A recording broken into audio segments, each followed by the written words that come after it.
Chapitre 12, le baptême du Saint-Esprit. Mais vous recevrez une puissance lorsque le Saint-Esprit viendra sur vous, et vous serez mes témoins à Jérusalem, dans toute la Judée, dans la Samarie et jusqu'aux extrémités de la terre. Actes chapitre 1, verset 8. Juste avant d'être enlevé au ciel, Jésus avait recommandé à ses disciples de ne pas quitter Jérusalem, mais d'y rester jusqu'à ce qu'ils reçoivent ce qui avait été promis par le Père, à savoir le Saint-Esprit. Les disciples, au nombre de 120, étaient en train de prier et de chercher la face de Dieu lorsque soudainement un violent bruit se fit entendre et remplit la pièce dans laquelle ils étaient réunis. Il s'agissait du Saint-Esprit. Le jour de la Pentecôte, ils étaient tous ensemble dans le même lieu. Tout à coup, il vient du ciel un bruit comme celui d'un vent impétueux et il remplit toute la maison où ils étaient assis. Des langues semblables à des langues de feu leur apparurent, séparées les unes des autres et se posèrent sur chacun d'eux. Et ils furent tous remplis du Saint-Esprit et se mirent à parler en d'autres langues, selon que l'Esprit leur donnait de s'exprimer. Actes chapitre 2, versets 1 à 4. La nouvelle naissance se caractérise par le fait que le Saint-Esprit vienne demeurer dans l'esprit du croyant né de nouveau. La présence du Saint-Esprit en lui est la preuve de son salut, comme l'explique Paul dans le premier chapitre du livre des Éphésiens. En lui, vous aussi, après avoir entendu la parole de la vérité, l'évangile de votre salut, en lui vous avez cru et vous avez été scellés du Saint-Esprit qui avait été promis, lequel est un gage de notre héritage pour la rédemption de ceux que Dieu s'est acquis à la louange de sa gloire. Éphésiens chapitre 1, versets 13 à 14. En revanche, lors du baptême du Saint-Esprit, le Saint-Esprit vient sur le croyant né de nouveau pour le revêtir de sa puissance et le rendre ainsi capable d'accomplir les mêmes œuvres que Jésus-Christ. En effet, le mot original grec traduit par puissance est dunamis, qui signifie force, pouvoir, talent, pouvoir d'accomplir des miracles. Jean-Baptiste a répété à ceux qui le suivaient qu'il était venu pour baptiser d'eau, mais qu'après lui viendrait un homme qui les baptiserait du Saint-Esprit. Dans l'évangile de Matthieu, au chapitre 3 et au verset 11, il est même précisé « Il vous baptisera du Saint-Esprit et de feu ». Petit 1. L'historique contemporain. Les diverses manifestations du Saint-Esprit continuent à susciter de vives discussions et désaccords jusqu'à ce jour, notamment entre les deux courants théologiques que sont les cessationnistes et les continuationnistes. Les cessationnistes affirment que les dons spirituels ont disparu à la fin de l'âge apostolique, c'est-à-dire avec le dernier apôtre. Cette affirmation est contredite par les continuationnistes qui certifient que les dons spirituels sont toujours d'actualité. L'allégation des cessationnistes s'appuie sur le fait qu'à un moment donné de l'histoire, les dons spirituels se sont éteints au sein de l'Église. Si cette affirmation est vraie, il faut néanmoins préciser que la raison principale était liée à un refroidissement spirituel de l'Église, comme l'a écrit John Wesley, un pasteur anglican qui a été à l'origine d'un réveil au sein de l'Église d'Angleterre. Parce que l'amour de beaucoup, de presque tous ceux qui portent le nom de chrétiens, s'était refroidi, telle est la véritable raison pour laquelle les dons extraordinaires du Saint-Esprit disparurent de l'Église chrétienne. Au fil de l'histoire, différents réveils spirituels orchestrés par le Saint-Esprit ont permis à l'Église de se maintenir en vie malgré les assauts incessants du diable pour détruire l'œuvre de Christ. Jésus avait prévenu l'apôtre Pierre que personne ne parviendrait à éteindre l'Église, et moi je te dis que tu es Pierre, et que sur cette pierre je bâtirai mon Église, et que les portes du séjour des morts ne prévaudront point contre elle. Matthieu, chapitre 16, verset 18. En 1906, l'Occident a connu un puissant réveil spirituel aux États-Unis, à Los Angeles, surnommé le réveil d'Azusa Street. Ce réveil a permis un renouveau des dons spirituels et du parler en langue au sein du mouvement protestant. Charles Parham est considéré comme le père de la théologie pentecôtiste. En 1905, il a ouvert une école biblique à Houston, dans laquelle il enseignait que le parler en langue était la preuve du baptême du Saint-Esprit. William Seymour s'inscrit au cours biblique de Charles Parham. Il est néanmoins contraint de rester à l'extérieur de la classe en raison des lois ségrégationnistes encore en vigueur à cette époque. En 1906, il déménage à Los Angeles et prie régulièrement avec un petit groupe de personnes pour recevoir le baptême du Saint-Esprit. Le 9 avril 1906, William Seymour est enfin baptisé du Saint-Esprit. La puissance de Dieu manifestée au travers de cet homme était telle que des personnes venaient le voir des quatre coins des États-Unis en raison des miracles dont ils avaient entendu parler. Un certain nombre d'entre eux ont également reçu le baptême du Saint-Esprit et ont ensuite voyagé dans le monde en tant que missionnaires poussés par l'Esprit de Dieu. William Seymour est le père du mouvement évangélique pentecôtiste. C'est au travers de cet homme que le Saint-Esprit a initié le mouvement pentecôtiste et l'a étendu à l'ensemble de la planète. Le réveil d'Azusa tire son nom de la rue dans laquelle était située l'église de William Seymour. Cette rue est devenue célèbre aux États-Unis et dans le monde entier grâce aux miracles sans précédent qui s'y produisaient. Au sujet de William Seymour, John G. Lake, un missionnaire américain qui a été à l'origine d'un réveil spirituel en Afrique du Sud, a déclaré « À mon avis, il n'existe aucun homme à notre époque qui ait bénéficié d'un tel déluge de la puissance de Dieu dans sa vie, comme cela fut le cas pour mon cher confrère William Seymour. Dieu était avec lui. » Il est intéressant de faire remarquer que Dieu a choisi un Afro-Américain, ancien serveur qui de surcroît avait perdu la vue de l'œil gauche à la suite d'une maladie, pour amener l'un des réveils spirituels les plus puissants de l'histoire. Cela n'est pas sans nous rappeler ce passage de 1 Corinthiens, au chapitre 1 et au verset 28. « Ce qui n'avait ni noblesse ni distinction ici-bas, Dieu l'a distingué et l'a pris pour renverser l'ordre existant. Il a choisi les gens considérés comme insignifiants pour laisser sombrer dans le néant ceux qui se croient importants. » Le signe majeur du baptême du Saint-Esprit est le parler en langue. Dans Marc, au chapitre 16 et au verset 17, Jésus s'adresse à ses disciples et leur dit « Voici les miracles qui accompagneront ceux qui auront cru.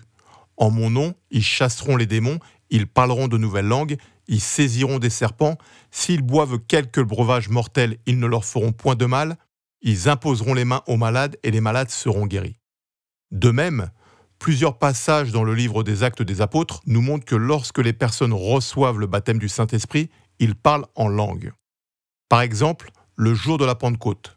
Dans Actes, chapitre 2, versets 1 à 4, le jour de la Pentecôte, ils étaient tous ensemble dans le même lieu. Tout à coup, il vient du ciel un bruit comme celui d'un vent impétueux, et il remplit toute la maison où ils étaient assis. Des langues semblables à des langues de feu leur apparurent, séparées les unes des autres, et se posèrent sur chacun d'eux. Ils furent tous remplis du Saint-Esprit et se mirent à parler en d'autres langues selon que l'Esprit leur donnait de s'exprimer.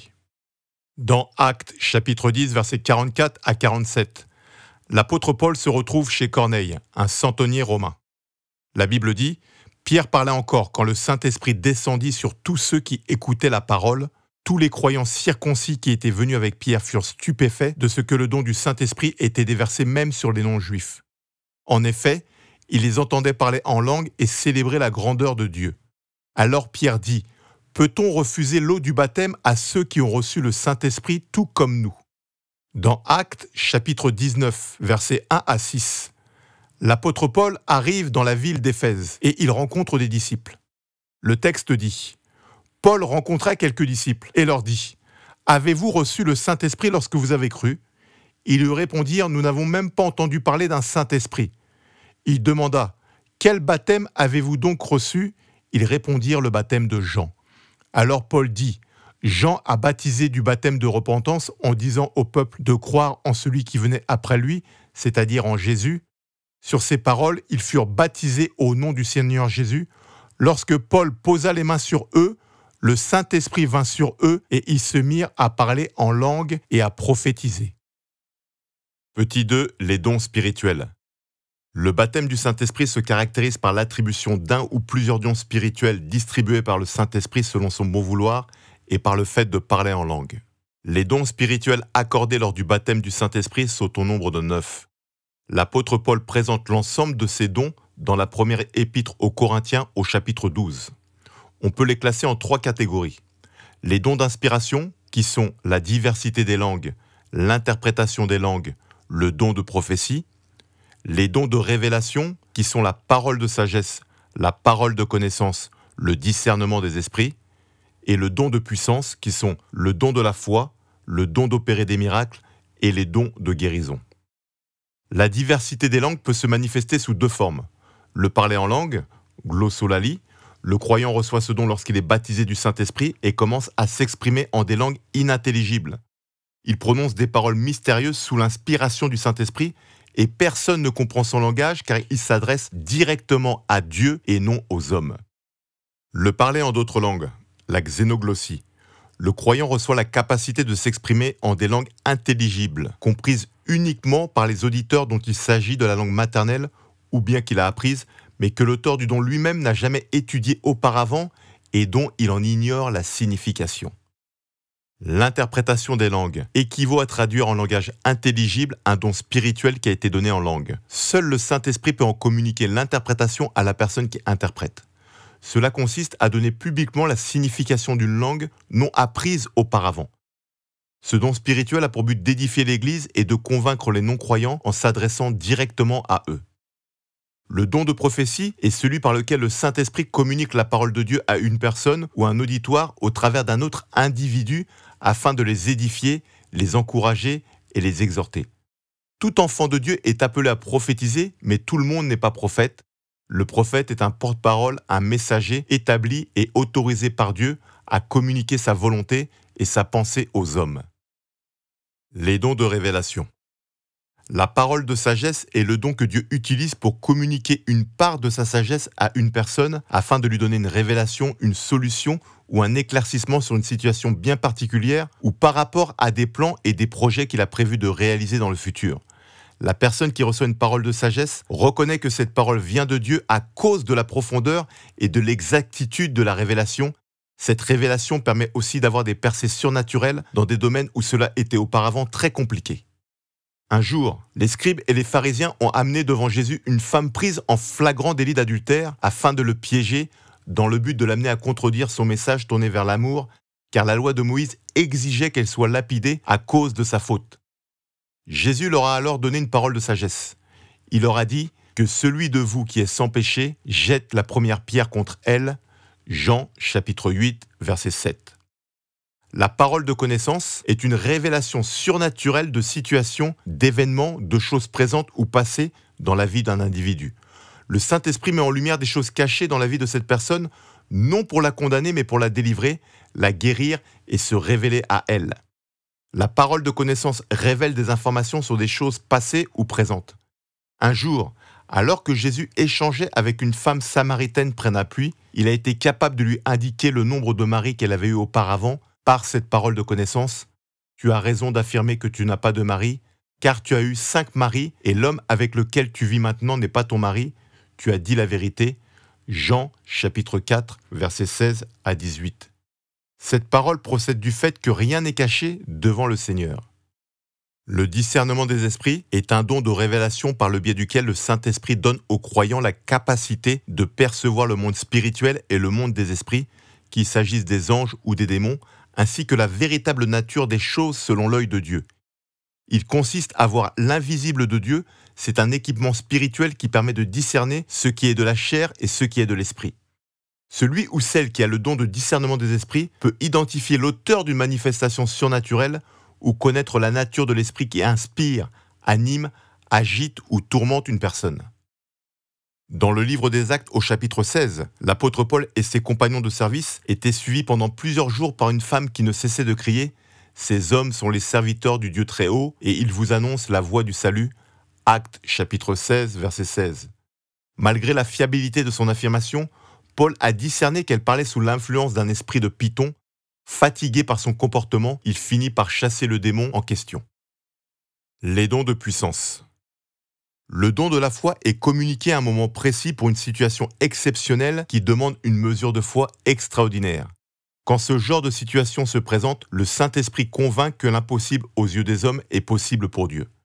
L'apôtre Pierre a manifesté le don de la foi lorsqu'il s'est mis à marcher sur l'eau pour rejoindre Jésus, mais dès lors qu'il s'est mis à douter, il s'est aussitôt enfoncé dans l'eau. Le don des miracles dépasse l'entendement naturel. Il consiste à réaliser quelque chose qui est totalement impossible et inimaginable dans le naturel.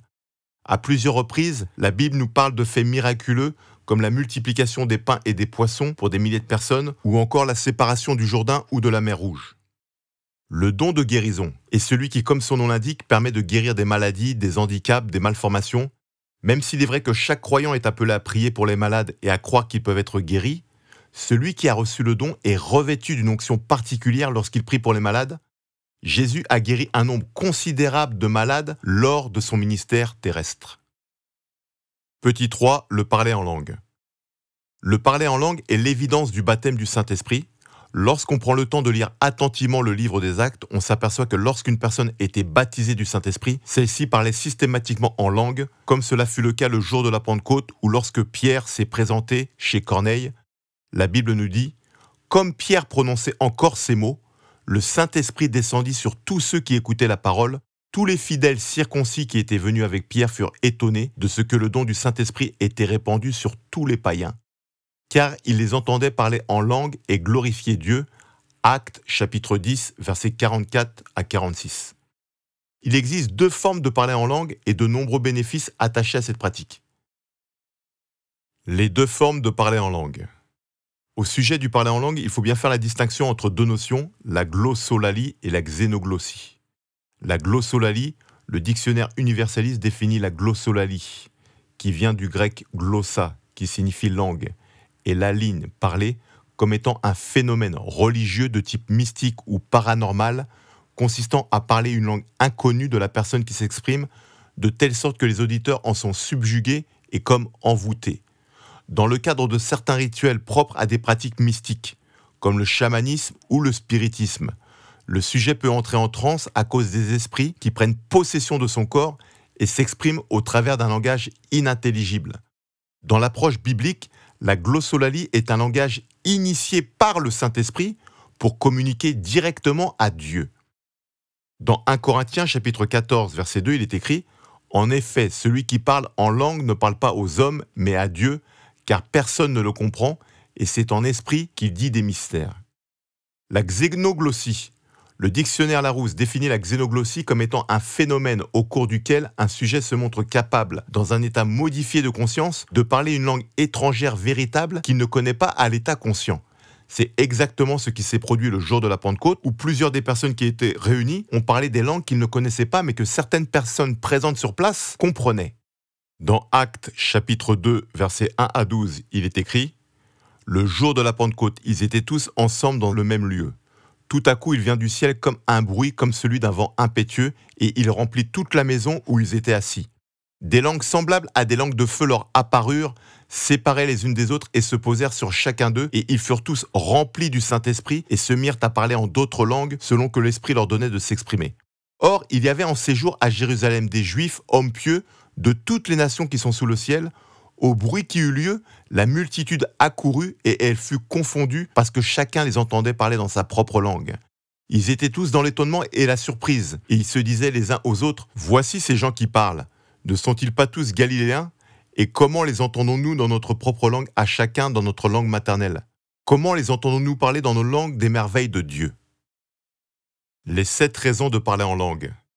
L'apôtre Paul insistait dans ses différents écrits pour que les croyants prient sans cesse, notamment par l'Esprit. Dans sa première épître aux Corinthiens, il consacre l'ensemble du chapitre 14 à expliquer les vertus du parler en langue, faisant également part de sa reconnaissance envers Dieu du fait qu'il prie en langue plus que tout le monde. Les raisons de prier en langue sont diverses et variées, mais nous allons juste en voir quelques-unes, au nombre de 7, afin de comprendre le privilège qu'il y a de parler en langue. Le parler en langue permet de communiquer avec Dieu. Dieu est esprit, le parler en langue permet de parler directement à Dieu, d'esprit en esprit. La Bible dit « En effet, celui qui parle en langue ne parle pas aux hommes mais à Dieu, car personne ne le comprend, et c'est en esprit qu'il dit des mystères. Celui qui prophétise, au contraire, parle aux hommes, les édifie, les exhorte, les console. » 1 Corinthiens, chapitre 14, versets 2 à 3. Le parler en langue est un langage codé qui est adressé directement à Dieu. Les démons ne peuvent comprendre les prières que le croyant adresse à son Père, d'où le fait que ce langage soit autant combattu, car l'ennemi est dans l'incapacité d'intercepter les informations échangées entre la personne qui prie en langue et Dieu. Le parler en langue permet de fortifier son être intérieur. L'apôtre Paul fait une révélation surprenante dans la seconde épître aux Corinthiens, en expliquant que le parler en langue permet de renforcer, de muscler son être intérieur, c'est-à-dire plus exactement son esprit. Il dit « Celui qui parle en langue s'édifie lui-même, celui qui prophétise édifie l'Église. » 1 Corinthiens, chapitre 14, verset 4. Le parler en langue permet d'édifier sa foi. La Bible nous enseigne que la foi vient de ce que l'on entend et ce que l'on entend vient de la parole de Dieu. Le parler en langue contribue lui aussi au développement de notre foi. Il est en effet écrit dans Jude, au chapitre 1, versets 18 à 21, « Il vous disait qu'au dernier temps, il y aurait des moqueurs marchant selon leur convoitise impie. Ce sont ceux qui provoquent des divisions, hommes sensuels n'ayant pas l'esprit. Pour vous, bien-aimés, vous édifiant vous-même sur votre très sainte foi et priant par le Saint-Esprit, maintenez-vous dans l'amour de Dieu en attendant la miséricorde de notre Seigneur Jésus-Christ pour la vie éternelle. » Jude, chapitre 1, versets 18 à 21. Le mot original grec traduit par édifier est oikodomeo, qui signifie également bâtir une maison, ériger un immeuble, construire, encourager la croissance dans la sagesse chrétienne, l'affection, la grâce, la vertu, la sainteté, la bénédiction. Le parler en langue permet d'être rempli du Saint-Esprit. Les disciples étaient quelque peu effrayés par les intimidations des chefs religieux qui leur avaient interdit de parler de Jésus. Ils se sont alors réunis et se sont mis à prier quand tout à coup, ils furent tous remplis du Saint-Esprit.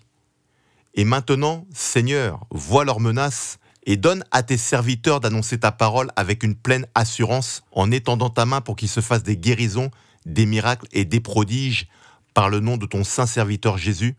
Quand ils eurent prié, le lieu où ils étaient rassemblés trembla, ils furent tous remplis du Saint-Esprit et ils annonçaient la parole de Dieu avec assurance. Actes chapitre 4, versets 29 à 31.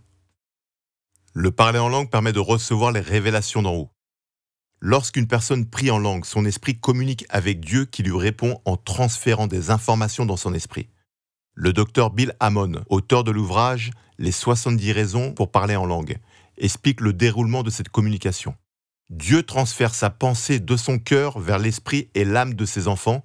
À l'instar d'un ordinateur, ces pensées sont téléchargées de son disque dur, c'est-à-dire son cœur, vers notre disque dur, c'est-à-dire notre esprit, et les données sont prêtes à s'afficher à l'écran dès le moment où l'information est nécessaire.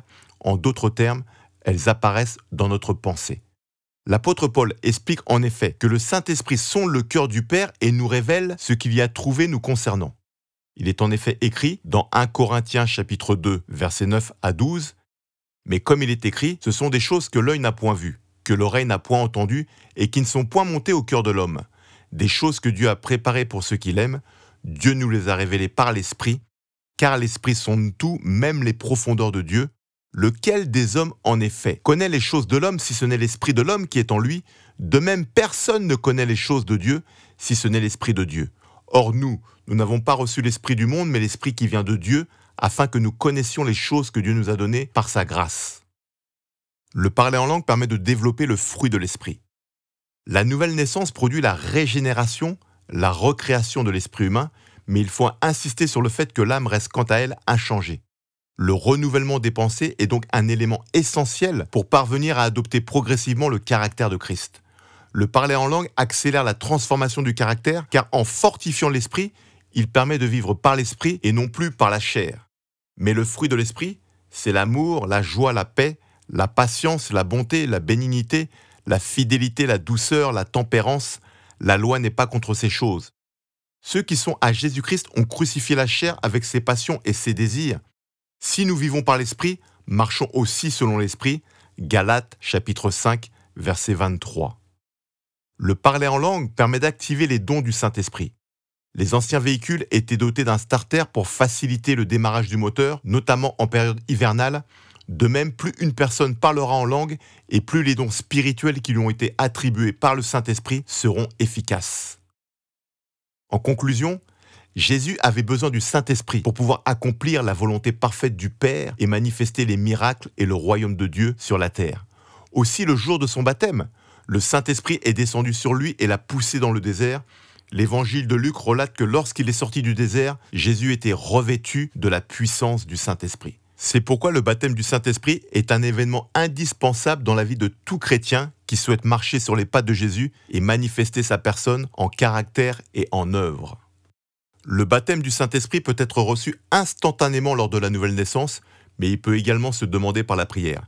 Il suffit d'y aspirer d'un cœur sincère pour que Dieu vous l'accorde. Il n'y a aucune œuvre à accomplir, Dieu le donne simplement à ceux qui le désirent. Si donc, méchants comme vous l'êtes, vous savez donner de bonnes choses à vos enfants, à combien plus forte raison le Père Céleste donnera-t-il le Saint-Esprit à ceux qui le lui demandent? Luc, chapitre 11, verset 13. Prière. Si vous n'êtes pas baptisé du Saint-Esprit, vous pouvez faire cette prière. Père, merci pour le baptême du Saint-Esprit que tu accordes par grâce. J'ai compris l'importance de ce baptême, du parler en langue et des dons spirituels. Aussi, je prie que tu puisses me baptiser du Saint-Esprit afin que je sois revêtu de puissance et que je puisse te servir en accomplissant le mandat que Jésus m'a confié, à savoir de guérir les malades, de chasser les démons et de ressusciter les morts. Amen. Si vous êtes baptisé du Saint-Esprit, vous pouvez faire cette prière. Père, merci pour le baptême du Saint-Esprit, pour le parler en langue et pour les dons spirituels. Rappelle-moi de parler régulièrement en langue afin d'être fortifié. Donne-moi la révélation des dons spirituels que tu m'as accordés et utilise-moi efficacement pour l'avancement de ton règne sur la terre. Amen.